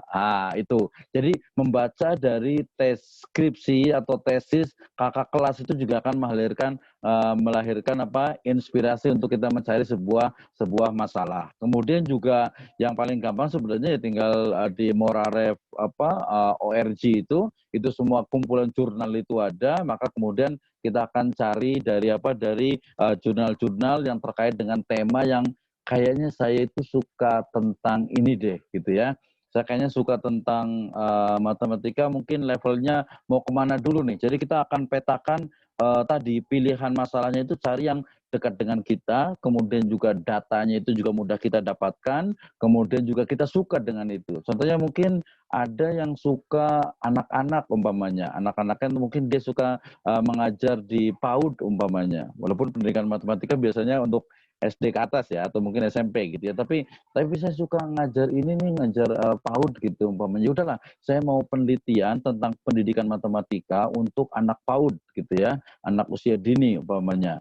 Nah, anak usia dini juga mungkin saya mau spesifikkan lagi di mana ya. Oh, saya ada keluarga umpamanya di kota ini, saya mau riset di sana saja deh gitu ya, atau mungkin di satu kecamatan atau mungkin di satu desa saja gitu ya. Nah, kalau levelnya skripsi itu ya mungkin hanya desa atau kecamatan, kabupaten itu sudah tinggi, sudah cukup ya. Oke. Nah, kemudian kalau umpamanya ternyata dia suka umpamanya, saya pengen teoritis, saya nggak mau turun ke lapangan, tapi saya mau mengembangkan dari teori-teori tentang model pembelajaran matematika. Jadi tidak perlu ke sekolah, tidak perlu ke lapangan, apalagi mungkin zaman sekarang agak susah, saya teoritis saja. Nah, itu biasanya nanti dikawal, dibimbing oleh dosen pembimbing. Sehingga kemudian bagaimana cara mencari masalah, ya tahapan-tahapannya perlu dilalui dengan membaca karya kakak-kakak kelas kita, kemudian juga dengan membaca jurnal yang ada, kemudian juga passion kita itu mau kemana, kemudian juga cari data yang memang mudah didapatkan, datanya itu kita pengen pokoknya, wih ini kayaknya masalahnya bagus nih, tapi datanya itu jauh sekali gitu. Saya pengen buat penelitian, mau buat penelitian tentang pendidikan matematika di umpamanya sekolah unggulan di Jakarta umpamanya ya. Teman-teman yang di Makassar, aduh ke Jakarta harus naik pesawat gitu ya, atau mungkin naik kapal gitu kan, ongkosnya susah, mahal dan sebagainya. Kecuali kalau sekalian berkunjung atau sekalian ini mungkin bisa, tapi intinya itu susah. Atau mungkin yang di Makassar pengen ke Toraja umpamanya, ke Palopo juga jauh juga, apalagi sampai ke Palu, sampai ke Manado sana gitu kan, nggak mungkin. Udahlah cari yang, kalau Makassar ya sekitar Makassar saja, kalau yang Padang ya di Padang saja, itu lebih mudah. Tapi pertama itu dari sisi lokasi pilihannya, yang kedua itu dari sisi dana juga penting gitu. Lokasi kan kaitan dengan dana, dengan uang, termasuk waktu juga. Kalau waktu sekarang dengan pandemi seperti ini tentu berbeda. Nanti ketika sudah lepas dari pandemi, keadaannya juga pasti akan berbeda lagi. Tapi idealisme kita itu juga harus ada juga. Jangan sampai seperti kemarin kita katakan pragmatis, udahlah yang penting lulus SPD kali ya, sarjana pendidikan gitu ya, atau mungkin yang master pendidikan gitu ya, atau ada sarjana pendidikan matematika gitu ya, atau magister pendidikan matematika. Udahlah yang penting lulus, yang penting dapat ijazah. Itu juga kalau menurut saya tidak bagus juga, berarti kurang berhasil, mungkin jarang masuk atau mungkin kurang konsen, sehingga udahlah yang penting dapat ijazah selesai. Tidak seperti itu juga sebenarnya, karena nanti setelah kita selesai, umpamanya yang S1 nih, yang S1 udah selesai, kalau menurut saya itu adalah awal kita untuk bisa lebih berpikir ilmiah gitu ya, berpikir ilmiah. Oh beda lah apa yang orang yang kuliah dengan tidak kuliah, bukan beda dari sisi yang remeh-temeh, bukan, tapi dari sisi dia cara berpikirnya gitu ya. Cara berpikir orang yang sudah kuliah, dia akan melihat, oh ini lebih komprehensif, tadi lebih ilmiah, dalam artian itu melihat segala sesuatu itu dengan pendekatan ilmiah, dengan pendekatan ilmu. Nah itu ya, jadi banyak hal yang kita bisa cari, bagaimana cara kita mencari masalah. Oke, terima kasih, mudah-mudahan bisa membantu. Silakan, saya kembali lagi ke moderator. Ada yang mau bertanya lagi? Ya, baiklah, itu tadi jawaban dari pemateri. Itu saudara penanya tadi. Terima kasih. Kak Akmal bagaimana? Terima kasih, saya rasa sangat membantu, Pak. Iya, harus semangat gitu ya, biar cepat selesai nih ininya, skripsinya. Amin. Ya, selanjutnya ya, saya sama nanti metode penelitiannya juga. Iya, betul, Pak. Ya, silakan. Ya, selanjutnya saya berikan kesempatan kepada Bapak atau Ibu yang masih ingin bertanya.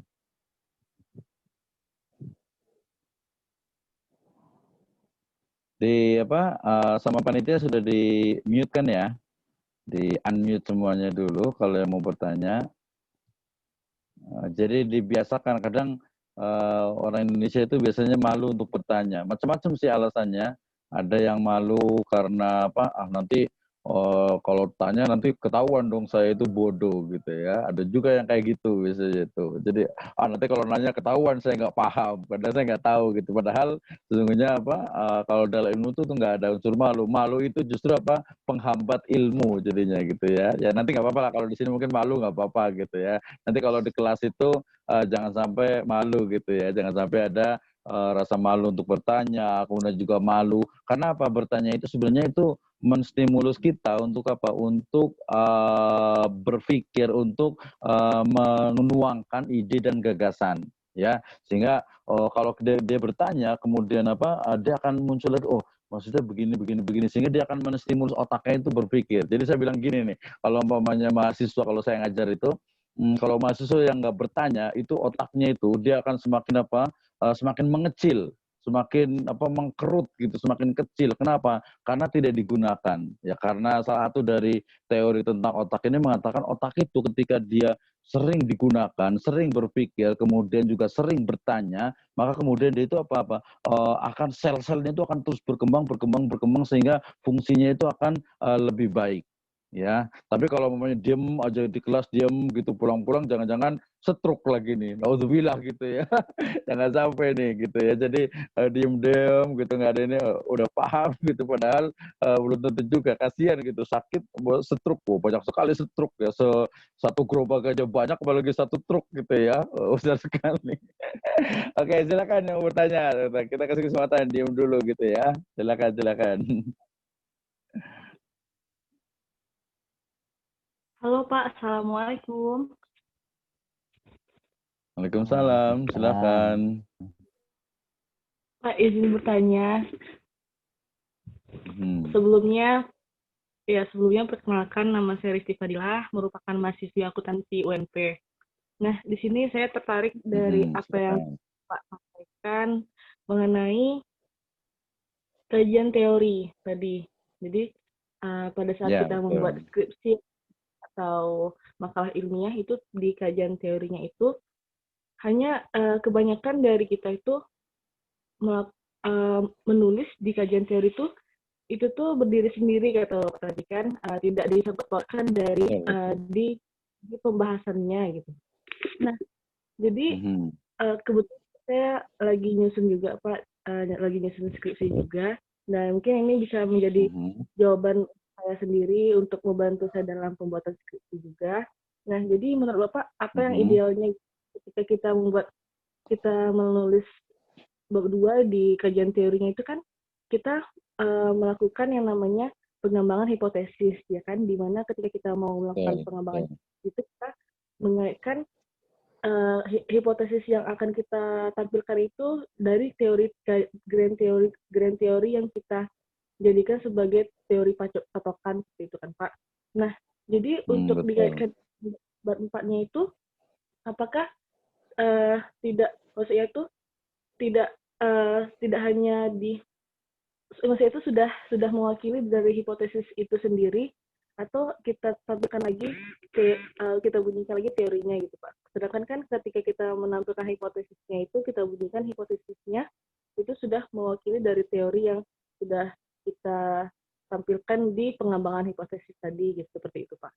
Atau bagaimana sebaiknya? Karena kan ketika di bab 4 itu kan kita hanya berpatokan pada hipotesis, terus tuh dari penelitian sebelumnya. Nah, jadi teorinya itu ada yang kadang dimasukkan, ada yang kadang tidak dimasukkan gitu. Jadi idealnya itu kita apakah ketika di bab 4 itu kita kaji lagi teorinya, terus kita kembangkan lagi hipotesisnya, atau langsung saja pada hasil, terus kita kaitkan dengan kajian dan penelitian sebelumnya. Mungkin itu Pak yang ingin saya sampaikan. Terima kasih Pak. Assalamualaikum warahmatullahi wabarakatuh. Waalaikumsalam warahmatullahi wabarakatuh. Baik, terima kasih. Satu aja dijawab ya, soalnya saya suka lupa kalau kebanyakan pertanyaan ini. Baik, terima kasih pertanyaannya dari UMP Padang. Tadi terkait dengan penulisan di bab 2. Betul sekali ya bahwasanya bab 2 itu adalah tadi saya nyebutnya dengan kerangka teori, landasan pemikiran, kerangka pemikiran, kemudian juga senjata. Itu memang berisi teori-teori terkait dengan pembahasan yang akan kita gunakan di bab keempat. Tetapi karena di bab 2 ini adalah kerangka teori, maka di bab 2 ini selayaknya itu adalah apa? Berisi berbagai teori yang kemudian mungkin kita bisa adu, kemudian juga kita pilih yang paling mutakhir, yang paling kita anggap benar, kemudian juga ini juga kita dialogkan dengan teori-teori dari tokoh-tokoh yang lainnya, sehingga kemudian ujung dari bab 2 ini tadi kalau dia umpamanya risetnya adalah kuantitatif, adalah memang mengambil satu hipotesa yang didasarkan kepada satu teori yang kita pilih, ya. Nah, sebelum itu berarti apa? Bab 2, tadi pertanyaannya bagaimana atau seperti apa bab 2 yang paling ideal, ya. Bab 2 yang paling ideal adalah berisi berbagai teori yang terkait dengan satu objek penelitian atau terkait dengan objek penelitian, yang kemudian teori-teori itu didialogkan, ya, diadu, kemudian juga dipilih mana yang paling tepat. Kalau memang hanya 2 atau 3, kemudian kita pilih satu itulah yang akan mendukung dari hipotesa kita. Nah, kemudian satu teori yang kita pilih itu menjadi hipotesa kita, itulah yang kemudian nanti akan dibawa di bab keempat. Dan itu bukan dibahas lagi teorinya, tetapi sokongan atau dukungan dari yang menjadi hipotesa itulah yang ada di bab keempat. Sehingga nanti kemudian akhir dari bab 4 dan juga nanti diulang kembali di bab kelima adalah kesimpulannya bahwasanya hipotesa yang saya sajikan, yang saya sudah lakukan riset, yang saya sudah lakukan penelitian ini, ternyata apa yang didukung oleh teori A umpamanya ternyata sangat sesuai, ya, hasilnya adalah sangat signifikan. Umpamanya tadi pengaruh gender terhadap kecerdasan, terhadap keterserapan pembelajaran itu ternyata adalah sangat besar dan benar terjadi. Nah, berarti apa? Satu teori yang diambil dari dialog-dialog yang banyak di bab 2 itu dalam sebuah hipotesa, itulah yang dibawa ke bab 4. Ya, nah kemudian itu dijadikan tool untuk apa? Ya, kalau di hipotesa berarti dijadikan sebagai jawaban sementara untuk dibuktikan dengan dukungan dari teori yang kita ambil. Nah, kemudian bab 4 ya memang fokus kepada analisis pembahasan, dan terakhir itu nanti akan muncul kembali di bab kelima bahwasanya riset yang kami lakukan ternyata mendukung dari teori yang ada sebelumnya, bahwasanya ada pengaruh kuat antara gender dengan tadi dari sisi penguasaan materi matematika dan seterusnya. Itu. Jadi fokus di bab 2 itu memang berbagai teori kita sajikan, ya, yang terkait lebih komprehensif, sehingga kemudian nanti kita akan pilih memang 1 atau 2 teori, ya. Kalau di level S3 biasanya itu 3. Tadi ada grand teori, ada middle teori, ada aplikasi teori. Kalau di S2 itu biasanya bisa dari grand langsung ke aplikasi. Kalau S1 biasanya memang hanya satu teori saja, yang itu biasanya masuk ke hipotesa. Tapi satu teori itu dia harus lebih mendalam, juga pemahamannya juga lebih komprehensif. Tapi kalau S1 itu biasanya memang lebih sederhana, sehingga tetap dibawa. Kalau kuantitatif masih bisa kelihatan itu dari bab 2, kemudian tadi di bawah hipotesanya itu ke bab 4 menjadi sebuah analisis. Nah, itu berarti sudah benar kalau di kuantitatif. Ini karena jurusan akuntansi, ya banyak sekali sekarang teori-teori tentang akuntansi. Apalagi sekarang ada berkembang akuntansi syariah juga gitu, ya. Itu juga menjadi bagian pengembangan dari juga ilmu pengetahuan. Baik, terima kasih yang dari Padang. Selanjutnya ada lagi.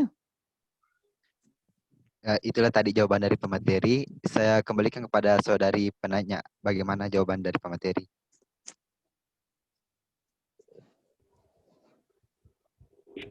Baik, Ada yang Pak, belum terima paham kasih, Pak, ya. gitu? Mungkin Oke, sama-sama.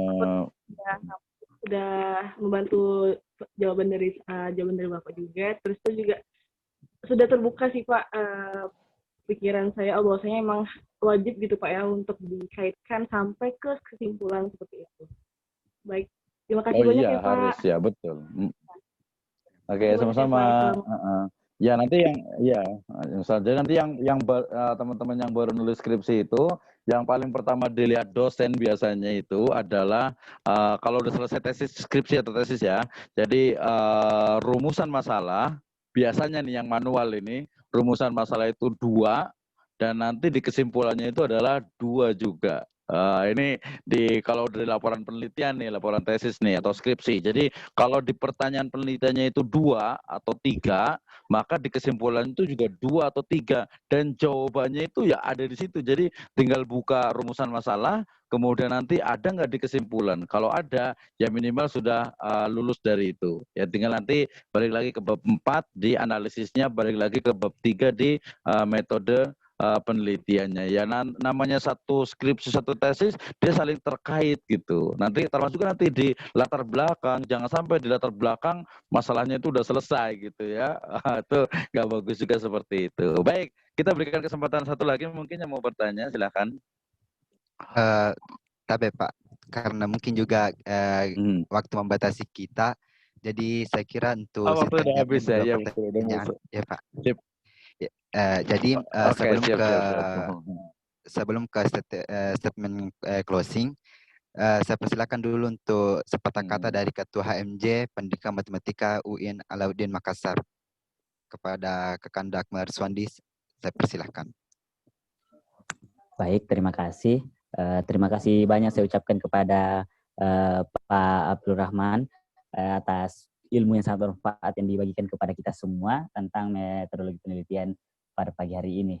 Itu sangat membantu kami dalam penyusunan proposal penelitian. Juga saya ingin menyampaikan kepada teman-teman, Bapak Ibu sekalian, bahwa kami dari HMJ Pendidikan Matematika bekerja sama dengan SEAM itu sedang melaksanakan lomba karya tulis ilmiah tingkat mahasiswa se-Asia Tenggara, yaitu SERTMACA, Southeast Asia Student Research Competition on Mathematics Education. Mathematics Education dalam artian interdisiplin ilmu. Jadi kita semua jurusan bisa mengikuti, karena ada beberapa subtema yang kami siapkan, misalkan ekonomi, sosial, iptek, dan kesehatan, dan sebagainya. Jadi bagi teman-teman yang berminat untuk join, saya sudah menyiapkan link untuk tornya tadi di room chatnya, atau bisa menghubungi kami dari pihak panitia untuk menanyakan soal pendaftarannya. Untuk abstraknya free, kami buka pengumpulan abstrak hingga tanggal 30 September. Jadi kami menunggu karya-karya inovasi dari teman-teman dan juga sekaligus pengaplikasian dari apa yang telah kita dapatkan pada pagi hari ini. Mungkin cuma itu yang bisa saya sampaikan. Lebih dan kurangnya mohon dimaafkan. Saya kembalikan kepada moderator. Wassalamualaikum warahmatullahi wabarakatuh. Waalaikumsalam warahmatullahi wabarakatuh. Ya, itu tadi sepatah kata dari Ketua HMJ Pendidikan Matematika UIN Alauddin Makassar. Selanjutnya kita beralih ke closing statement dari pemateri kita pada hari ini. Baik, terima kasih. Alhamdulillah kita sampai di akhir acara. Insya Allah nanti kita akan ketemu lagi juga di sesi-sesi berikutnya karena ada beberapa teman yang ngisi di materi ini. Closing statement dari saya adalah bahwasannya kita kuliah, kita belajar di perguruan tinggi, baik level S1 maupun S2, itu adalah tujuannya adalah untuk melatih cara kita berpikir, ya, melatih cara kita untuk menyikapi berbagai permasalahan yang ada. Nah, termasuk juga penulisan skripsi dan tesis itu sejatinya adalah hanya satu cara, ya, hanya satu, maksudnya itu hanya salah satu dari cara mekanisme kita agar bisa berpikir secara logis, kemudian sistematis, dan juga empiris. Sehingga jangan pernah merasa bahwa skripsi atau tesis itu adalah beban, ini adalah sesuatu dan sebagainya. Ini hanya salah satu mekanisme yang dibuat oleh kampus, oleh perguruan tinggi, agar mahasiswa nantinya menjadi alumni, menjadi lulusan yang memang dia itu bisa memiliki cara berpikir secara ilmiah, kemudian juga mengetahui tema-tema, mengetahui bidang keahlian yang ada di program studi yang dia ambil, sehingga kemudian ini yang menjadikan kita itu memiliki semangat, ya, dan juga didukung oleh oleh dari energi kita, yaitu din atau agama Islam kita yang selalu mengajak kita untuk selalu terus belajar, terus melakukan riset, melakukan penelitian dan seterusnya, sehingga kemudian inilah yang menjadikan kehidupan kita lebih memiliki kualitas. Inilah yang menjadikan masyarakat kita nanti ke depannya akan memiliki sebuah kemajuan, sebuah peradaban yang lebih maju. Sehingga keep studying, tetap belajar, tetap istiqomah, dan jadikan nanti tugas akhir, skripsi dan tesis itu sebagai sebuah masterpiece kita. Ya, lakukan, tulis dengan hati, penuh dengan energi, sehingga apa yang kita hasilkan itu menjadi sebuah mahakarya yang tidak hanya dibaca oleh kita, tetapi juga adik-adik kelas kita, bahkan mungkin nanti orang-orang setelah kita itu tiada. Demikian, Assalamualaikum warahmatullahi wabarakatuh. Waalaikumsalam warahmatullahi wabarakatuh. Waalaikumsalam. Ya baiklah, sekali lagi saya ucapkan banyak terima kasih kepada pemateri kita pada hari ini. Kemudian saya juga ucapkan banyak terima kasih kepada bapak-bapak dan ibu-ibu serta teman-teman yang telah berpartisipasi pada kegiatan kita pada hari ini. Mungkin cukup sekian. Marilah kita menutup kegiatan kita pada hari ini dengan bersama-sama membaca hamdalah. Alhamdulillah. Alhamdulillahirrahmanirrahim. Mungkin cukup Nanti sekian panitia itu ya. Ya Pak. Mungkin cukup ya, sekian nanti dari apa namanya saya. yang dapat hadiah nanti dicatat ya. Ya, yang dapat hadiah tadi nanti sama panitia ditentukan ya. Nanti saya kirim insya Allah bukunya ya. Siap Ya Pak. Oke. Ya, Pak. Ya. Ya, mungkin cukup sekian dari saya. Kata wassalamualaikum warahmatullahi wabarakatuh. Waalaikumsalam warahmatullahi wabarakatuh. Waalaikumsalam warahmatullahi wabarakatuh. Terima kasih semuanya. Bismillah, semangat. Waalaikumsalam warahmatullahi wabarakatuh. Terima kasih Pak atas ilmunya.